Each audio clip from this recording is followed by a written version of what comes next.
লিটন দাসের গোল্ডেন ড্যাকের পাশাপাশি Dhaka ক্যাপিটালসের back to back হার বিপিএলে যেন পাত্তাই পাচ্ছে না ঢালিউড কিং শাকিব খানের দল। অন্যদিকে তাসকিনের রেকর্ড গড়া বোলিংয়ের পর এনামুল বিজয় ও রায়ান বার্লের দুর্দান্ত ব্যাটিং সব মিলিয়ে ঢাকা ক্যাপিটালসের বিরুদ্ধে ৭ উইকেটের দারুণ এক জয় পেল দুর্বার রাজশাহী। উদ্বোধনী ম্যাচে হারলেও ব্যাট বলে তাদের কামব্যাক সবকিছু ভুলিয়ে দিয়েছে, বিশেষ করে তাসকিনের বোলিং। রাজশাহী বনাম ঢাকার ম্যাচের আদ্যপান্ত থাকছে এই ভিডিওতে। বীরপুর শেরেবাংলা ক্রিকেট স্টেডিয়ামে এবারের আসরের পঞ্চম ম্যাচে মুখোমুখি হয় দুর্বার রাজশাহী ও ঢাকা ক্যাপিটালস। টস জিতে ব্যাট করার সিদ্ধান্ত নেয় ঢাকার অধিনায়ক থিসারা পেরেরা, কিন্তু তার সেই সিদ্ধান্ত শুরুতেই ভুল প্রমাণ করে দুই ওপেনার। জোড়া উইকেট হারিয়ে বড় ধাক্কা খায় ঢাকা। ওপেনার তানজিদ হাসান তামিম ১০ বলে ৯ ও রানের খাতা খোলার আগে ডাক মেরে সাজঘরে ফিরে যান লিটন দাস। এ দুজনকে আউট করেন পেসার তাসকিন আহমেদ। এরপর শুরুর এই ধাক্কা সামাল দেন সাদাত দীপু ও স্টিফেন এসকেনাজি। এই দুই ব্যাটার মিলে ৭৯ রানের জুটি গড়েন। এসকেনজি ৪৬ রান করে আউট হলেও 50 তুলে নেন দীপু।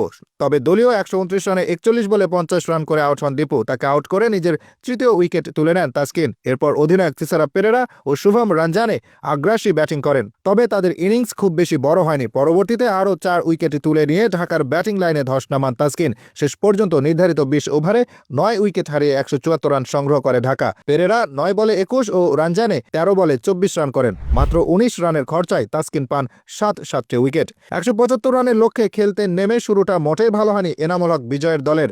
প্রথম ম্যাচের মতো এই ম্যাচের ০ রানেই প্যাভিলিয়নে ফিরে যান তরুণ ওপেনার জিসান আলম। এর আগে ৫ বলে ১২ রান করে প্রথম ওভারেই আউট হন পাকিস্তানের ব্যাটার মোহাম্মদ হারিস।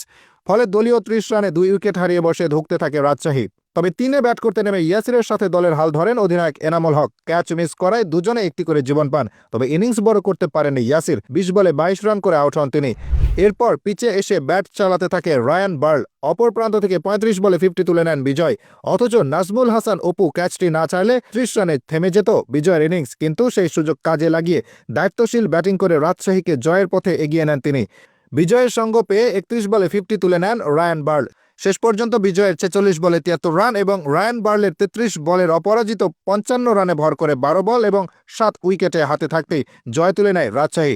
ঢাকা ক্যাপিটালসের হয়ে মুস্তাফিজুর রহমান, মুকিদুল ইসলাম ও আলাউদ্দিন বাবু একটি উইকেট শিকার করেন। রাজশাহীর এমন দুর্দান্ত জয়ে স্বভাবতই ম্যাচ সেরা হয়েছেন পেসার তাসকিন আহমেদ। সেই সাথে এখনও পর্যন্ত বিপিএলের সর্বোচ্চ উইকেট শিকারী তিনি।